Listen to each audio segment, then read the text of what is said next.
ಜೂನಿಯರ್ನ ಕರೆದುಕೊಂಡು ಸೀನಿಯರ್ ಯುವತಿ ಎಸ್ಕೇಪ್ ಆಗಿರುವಂತಹ ವಿಚಿತ್ರ ಘಟನೆ ಇದು. ಇನ್ನು ಪೊಲೀಸರಿಗೆ ಇದು ಒಂದು ರೀತಿ ದೊಡ್ಡ ರೀತಿಯಲ್ಲಿ ಸವಾಲಾಗಿತ್ತು. ಈ ಯುವತಿಯರು ಬರೋಬ್ಬರಿ 1 ತಿಂಗಳಿನಿಂದ ಕಾಣೆಯಾಗಿದ್ರು. ವಿದ್ಯಾರಣ್ಯಪುರ ವ್ಯಾಪ್ತಿಯಲ್ಲಿ ಕಾಣೆಯಾಗಿದ್ದಾರೆ ವಿದ್ಯಾರ್ಥಿನಿಯರು.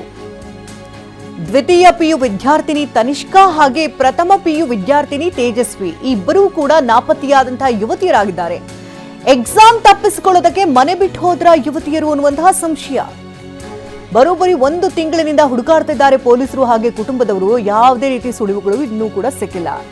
ಮೊಬೈಲ್ ಅನ್ನ ಮನೆಯಲ್ಲೇ ಬಿಟ್ಟು ಹೋಗಿದ್ದಾರೆ ಇಬ್ಬರು ಯುವತಿಯರು.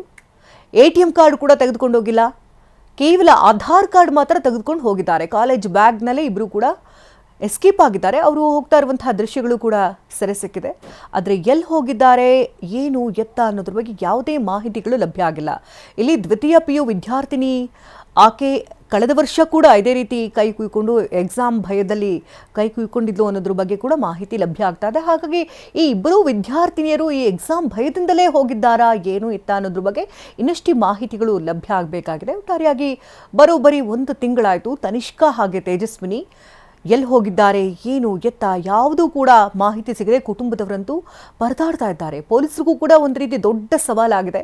ಎಲ್ಲಿ ಹೋದ್ರು ವಿದ್ಯಾರ್ಥಿನಿಯರು, ಏನಾದರೂ ಅಪಹರಣಗಳು ಏನಾದರೂ ಒಳಗಾದ್ರ, ಏನಾದರೂ ಹೆಚ್ಚು ಕಡಿಮೆ ಏನಾಗಿದೆಯಾ, ಈ ರೀತಿ ಆತಂಕಗಳು ಪೊಲೀಸರಿಗೂ ಕೂಡ ಆಯಿತು. ಹಾಗಾಗಿ 1 ತಿಂಗಳಿನಿಂದ ಎಲ್ಲಿ ಹೋಗಿದ್ದಾರೆ, ಏನು ಎತ್ತ ಅನ್ನೋದ್ರ ಬಗ್ಗೆ ಟ್ರ್ಯಾಕ್ ಮಾಡ್ತಾನೆ ಇದ್ದಾರೆ ಹೊರತು ಇಲ್ಲಿವರೆಗೂ ಸದ್ಯಕ್ಕೆ ಯಾವುದೇ ಮಾಹಿತಿಗಳು ಲಭ್ಯ ಆಗಿಲ್ಲ. ಆದರೆ ಇತ್ತೀಚೆಗಷ್ಟೇ ಯುವತಿಯ ಸ್ನೇಹಿತೆಗೆ ಕರೆ ಮಾಡಿ ತಾವು ಮಲೆಮಹದೇಶ್ವರ ಬೆಟ್ಟದಲ್ಲಿ ಇರೋದಾಗಿ ತಿಳಿಸಿದ್ದಾರೆ ಅನ್ನೋದ್ರ ಬಗ್ಗೆ ಮಾಹಿತಿ ಸಿಗ್ತಾ ಇದೆ. ಹಾಗಾಗಿ ಅಲ್ಲಿಗೂ ಹೋಗಿ ಪೊಲೀಸರ ತಂಡ ಹುಡುಕಾಡಬಹುದಾದಂಥ ಸಾಧ್ಯತೆಗಳು ಹೆಚ್ಚಾಗುತ್ತೆ. ಅಂದರೆ ಜನವರಿ 31ನೇ ತಾರೀಕಿನಂದು ಈ ಹುಡುಗಿರಿಬ್ಬರು ಕೂಡ ಕಾಣೆಯಾಗಿದ್ದಾರೆ. ಪೊಲೀಸರು ಕೂಡ ಅಲ್ಲಿಂದ ಇಲ್ಲಿವರೆಗೂ ಕೂಡ ತಂಡಗಳನ್ನು ಮಾಡಿಕೊಂಡು ಹುಡುಕಾಟವನ್ನು ನಡೆಸ್ತಾ ಇದೆ.